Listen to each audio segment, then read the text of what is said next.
High viewers, இன்றைக்கின ரெசிபின்னு பார்த்தீங்கன்னாக்கா பாவ் பன் வந்து நம்ம மில்க் வச்சு பண்ண போகிறோம். அதுவும் வந்து அவன் இல்லாமல் கடாயில் வந்து நான்ஸ்டிக் கடாயில் நம்ம வந்து எப்படி பண்ணலாம் அப்படிங்கிறத பார்க்கலாம் வாங்க. ஃபஸ்ட்டு வந்து பார்த்திங்கனாக்கா நான் வந்து பாயில்டு மில்க் வந்து கொஞ்சோண்டு ஒரு பவுல் எடுத்து வச்சுருக்கேன். அது வந்து சூடு வந்து ரொம்ப இருக்கக்கூடாது, நம்ம கை வச்சாக்கா சூடு பொறுக்கிற அளவுக்கு இருந்தால் போதும். அதில் வந்து பார்த்திங்கனாக்கா 1/2 ஸ்பூன் வந்து ட்ரை ஈஸ்ட் ஆட் பண்ணிக்கிறேன். ட்ரை ஈஸ்ட் ஆட் பண்ணிவிட்டு அதுக்கப்புறம் பார்த்திங்கனாக்கா 1 ஸ்பூன் வந்து சுகர் ஆட் பண்ணிக்கிறேன். இன்னும் கொஞ்சம் சுகர் கூட தேவைன்னா உங்களுக்கு வந்து இன்னும் கொஞ்சம் 1 ஸ்பூன் 2 ஸ்பூனாக போட்டுக்கலாம். அதுக்கப்புறம் வந்து பார்த்திங்கனாக்கா சால்ட் வந்து பார்த்திங்கனாக்கா 1 ஸ்பூன் ஆட் பண்ணிக்கிறேன். இதை வந்து பார்த்திங்கனாக்கா மூடி வச்சுட்டு ஒரு 5 நிமிஷம் வந்து 10 நிமிஷத்துக்கு மூடி வச்சுட்டுங்க. மூடி வச்சுட்டு பார்த்திங்கனாக்கா அந்த ஈஸ்ட் வந்து ஆக்டிவேட் ஆகிடும். ஈஸ்ட் வந்து ஆக்டிவேட் ஆனோன்னா நம்ம வந்து மைதாவோட மிக்ஸ் பண்ணிடலாம். அது வந்து இப்போ வந்து பார்த்திங்கனாக்கா ஈஸ்ட் வந்து ஆக்டிவேட் ஆகிடுச்சு, நல்லா வந்து பொங்கி வந்திருக்கு. இந்த டைமில் பார்த்திங்கனாக்கா நம்ம மைதா வந்து எடுத்துக்கலாம்.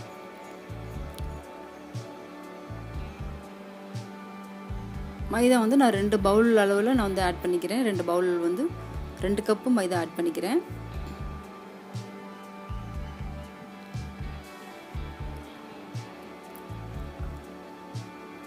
ரெண்டு கப்பு மைதா ஆட் பண்ணிவிட்டு அதுக்கப்புறம் பார்த்திங்கனாக்கா நம்ம ஈஸ்ட்டை வந்து அதில் வந்து மிக்ஸ் பண்ணிடலாம். மிக்ஸ் பண்ணிவிட்டு நல்லா வந்து கிளறி விட்டுருங்க. நல்லா மிக்ஸ் பண்ணி விட்டுட்டு அதுக்கப்புறம் வந்து பார்த்திங்கனாக்கா நம்ம நார்மலாக வந்து சப்பாத்தி மாவு பிசைகிற மாதிரி நம்ம வந்து டோ வந்து ரெடி பண்ணிடலாம். கொஞ்சமாக நம்ம வந்து ஆயில் விட்டு கொஞ்சமாக நம்ம சப்பாத்தி மாவு எப்படி ரெடி பண்ணுவோம் அதே மாதிரி நம்ம வந்து ரெடி பண்ணி வச்சிடலாம். ரெடி பண்ணிவிட்டு நீங்கள் வந்து நைட்டு இதை வந்து நான் ரெடி பண்ணது வந்து பார்த்திங்கனாக்கா முதல் நாள் நைட்டு வந்து நான் ரெடி பண்ணேன். மறுநாள் வந்து இதை பண்ணேன். முதல் நாள் ரெடி பண்ணிவிட்டு நான் ஃபுல்லாக வந்து ஓவர் நைட்டு ஃப்ரிட்ஜில் வச்சுட்டேன். ஃப்ரிட்ஜில் வச்சுட்டிங்கனாக்கா மறுநாள் காலையில் எடுத்து பண்ணிங்கனாக்கா அந்த பாவ் பன் வந்து ரொம்ப சாஃப்டாக வரும். பார்த்திங்கனாக்கா மாவு பிசைஞ்சு வச்சுட்டு நான் வந்து அந்த பவுலில் வந்து சைடில் ஃபுல்லாக வந்து ஆயில் அப்ளை பண்ணிவிட்டு மூடி வச்சுட்டு ஓவர் நைட்டு வந்து ஃப்ரிட்ஜில் வச்சுட்டேன். இது வந்து பார்த்திங்கனாக்கா மறுநாள் வந்து எடுத்திருக்கேன். இப்போ வந்து பார்த்திங்கனாக்கா அந்த டோ வந்து கொஞ்சம் பெருசாக இருக்குது. இந்த டைமில் வந்து பார்த்திங்கனாக்கா திரும்பவும் நம்ம வந்து பிசையணும் மாவை. திரும்பவும் வந்து நம்ம பிசைஞ்சிட்டு இப்போ வந்து பார்த்திங்கன்னா நான் வந்து திரும்பவும் நம்ம வந்து நல்ல மாவு பிசைஞ்சிக்கிறேன். நல்ல மாவு பிசைஞ்சு எடுத்துக்கிறேன். இன்னும் கொஞ்சம் சாஃப்டாக வர அளவுக்கு பார்த்திங்கன்னா இப்போ திரும்பவும் நான் மாவு பிசைஞ்சு வச்சுட்டேன். நம்ம வந்து இப்போ பார்த்திங்கன்னா கேக் ட்ரேயில் வந்து நம்ம பண்ண போகிறோம். நம்ம எப்போவுமே ஆயில் அப்ளை பண்ணி பண்ணுற மாதிரி கேக்குக்கு எப்படி பண்ணுவோம் அது மாதிரி ஆயில் அப்ளை பண்ணிடுங்க. ஃபுல்லாகவே நல்லா வந்து அப்ளை பண்ணிடுங்க ஆயிலை.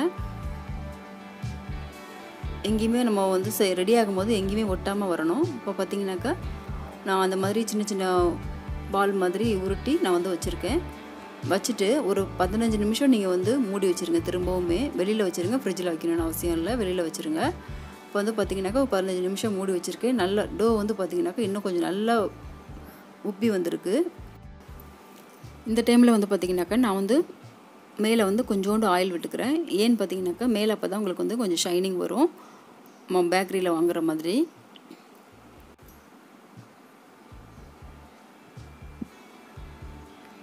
அதுக்கப்புறம் என்ன பண்ணுறேன்னு பார்த்திங்கனாக்கா நான்ஸ்டிக் கடாயில் வந்து இது மாதிரி ஒரு ஸ்டாண்ட் வச்சுட்டு நம்ம வந்து ஒரு 10 நிமிஷம் வந்து ப்ரீ ஹீட் பண்ணிடுங்க கடாயை.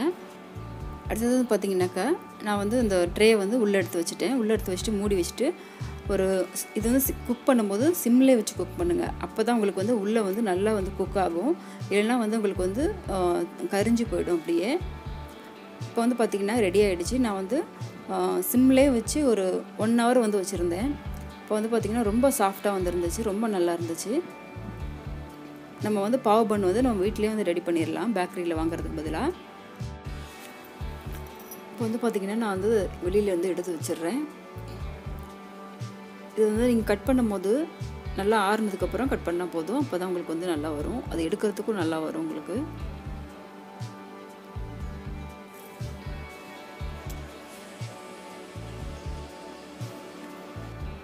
எடுக்கும்போது பார்த்திங்கனாக்கா இது மாதிரி சைடில் கொஞ்சமாக எடுத்து விட்டுட்டு அதுக்கப்புறமா எடுங்க. அப்போ தான் உங்களுக்கு வந்து ஒட்டாமல் நல்லா வரும்.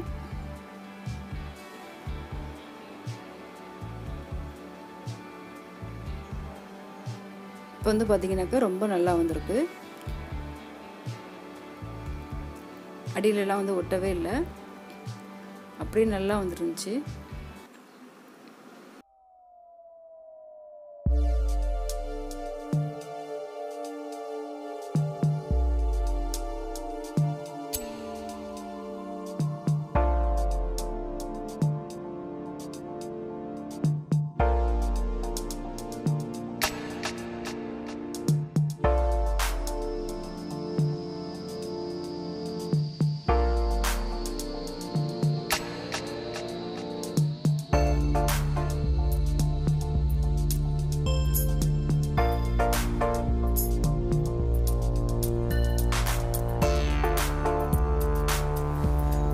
இது மாதிரி பசங்களுக்கு வந்து நீங்கள் வீட்டிலே பாவு பண்ணு வந்து ரெடி பண்ணி கொடுக்கும்போது ரொம்ப விரும்பி சாப்பிடுவாங்க, ரொம்ப நல்லாயிருக்கும். அவன் இல்லைன்னு வந்து கவலைப்பட வேணாம். இந்த மாதிரி கடாய், நான்ஸ்டிக் கடாயில் நம்ம வந்து பண்ணிடலாம். ரொம்ப ஈஸியான ரெசிபி கூட இது வந்து.